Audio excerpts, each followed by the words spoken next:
Okay, good afternoon, everyone, and welcome to Public Spin Forum's Innovation and Manufacturing Ecosystems monthly series. Um, I'm Raj Sharma. I'm the founder and CEO of Public Spin Forum. Today, I'm really excited to have a unique session, a practical session on how to build a drone. Drones are really everywhere now and they're no longer niche systems or future concepts, as we know.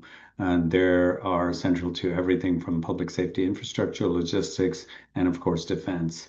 Um, to really understand, regardless of the role we're playing, whether we are a tech scout or we're a warfighter or we're helping procure or we're actually a builder, knowing and seeing actually the components, the parts, the software, the cameras, the sensors, which we're going to see today, is really important. I learned early on in my career from a mentor of mine a concept called Genchi Genbutsu, which means it's a Japanese lean term for go and see.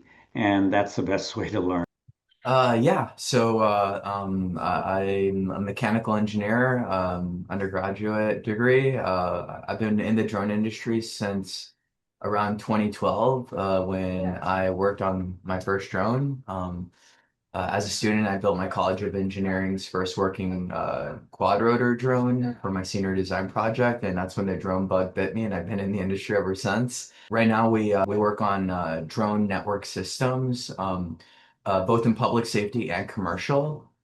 They've been using the Raven STEM drone kit as the drone that they use to teach kids that are grades 7 through 9 on basic drone 101, assembly, flashing software, getting the drone flying.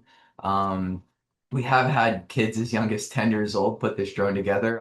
The first really drone companies, like famous ones like DJI out of Shenzhen, Microcopter out of Germany, Dragonfly out of Canada, and then even back in the day, 3D Robotics out of Berkeley, California. These were like the early drone companies about 13, 14 years ago, when the industry was really getting started. That drone you see in the top right corner, the Phantom One, is arguably considered the very first consumer drone in the industry, as in you could walk into a Best Buy, buy this, and with very little technical expertise, get the drone flying.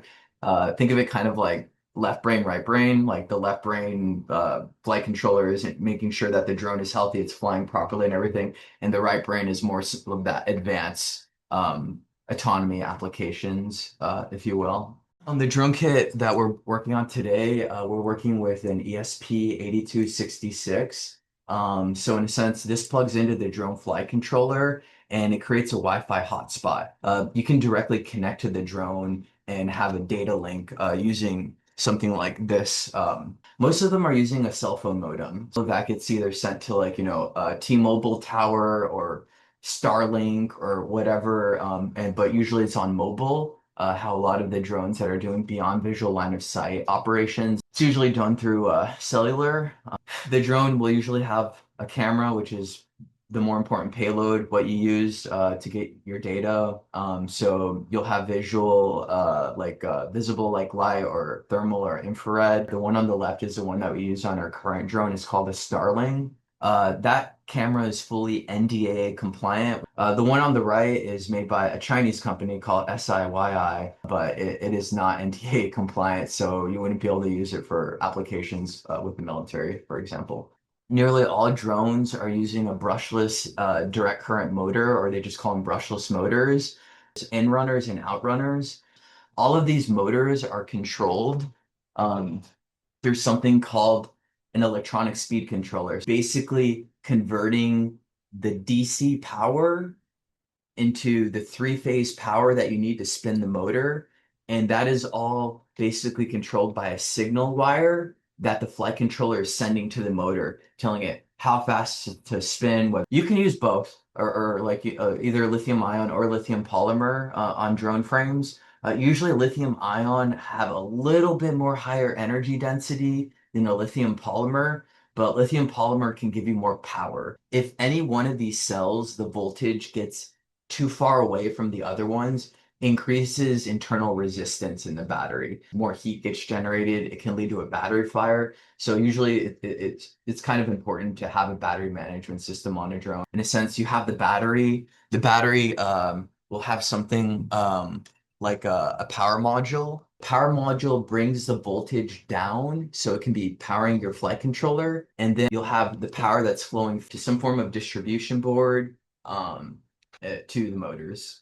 In terms of safety on drones, I'm a big fan of having an on-off button. Parachutes are also really important if you're doing a beyond visual line of sight operation. With our operation with the city of BK Police Department, our Ren drone had a parachute on it. If a drone loses power midair, you kind of want it to be able to gracefully land on the ground. This is the drone that's completely disassembled. So we're gonna put the drone together right now. This is a flat pack drone, which means it can be made out of different materials, not just 3D printed. Whether you have sheets of wood or sheets of acrylic or I mean even carbon fiber or fiberglass or even aluminum, you can actually assemble this drone out of many different kinds of material. So can you get an idea about the cost of the drone that you're building today? I appreciate the range of different major component costs. And then the second one is what is the payload capacity of the drone you're building?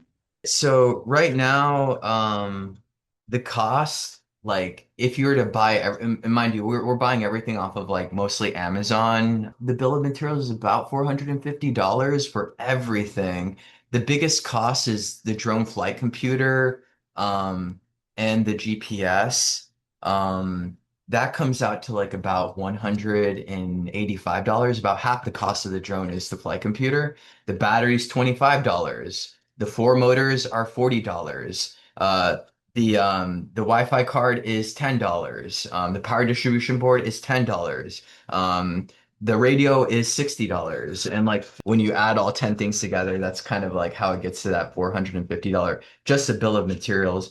Ideally, I want to get this drone under, if possible, for the customer under 249.99. That's like kind of like in my mind where I want to get to. Kind of, how are you what kind of trade-offs are you considering when you're thinking about, I guess it varies by part, right? And Yeah, component. good GPS. It's actually fantastic for its price. I think it's only like $25. But for example, like our NDA compliant drone, and it's using something called dual RTK, which means it has actually two GPSs on it.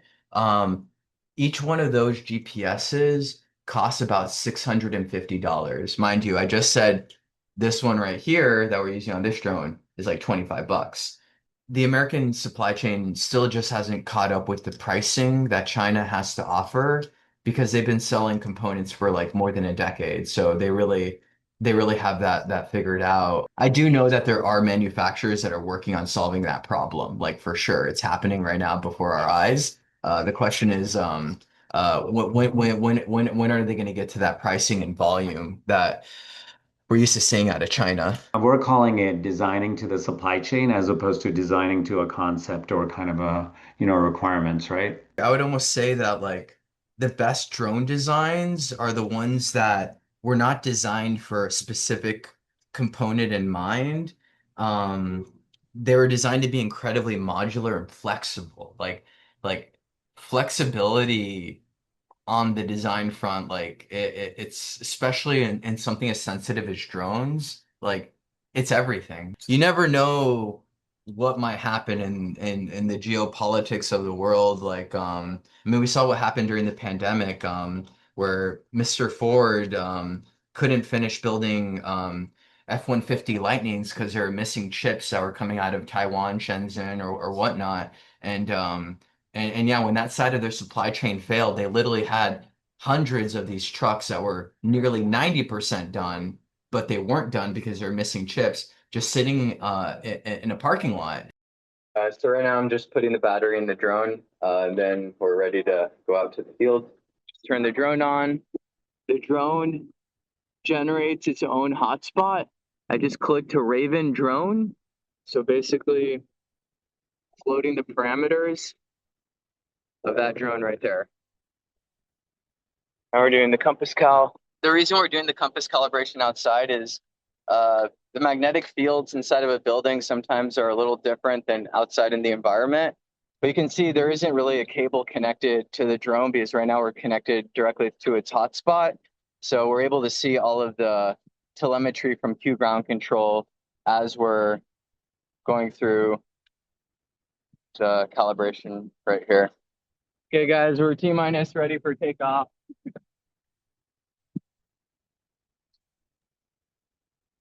All right, let's go.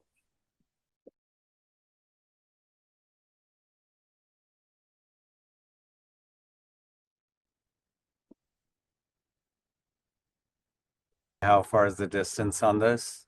How far can you take it before you lose communication? I mean, you can go pretty far.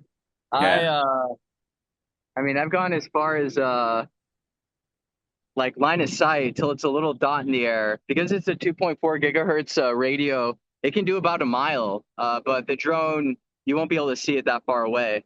So this is basically the drone in flight for everyone who's still here. Literally, this is just a bunch of panels and electronics on a table. Uh, Probably less than an hour and a half ago. So we put the whole drone together. Looks really pretty from the front, but yeah, we're gonna land it now.